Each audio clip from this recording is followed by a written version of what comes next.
Good morning mga guys. Ito po, likod bahay namin.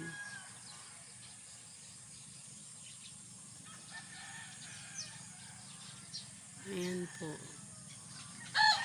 Ang mga baby.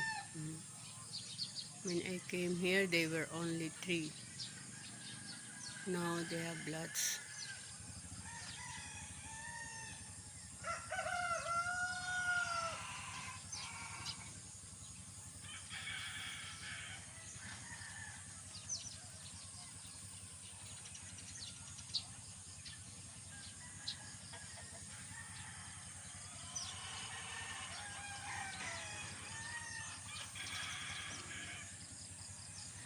Ito ngayon ang aming paligid ng bahay. This is our backyard.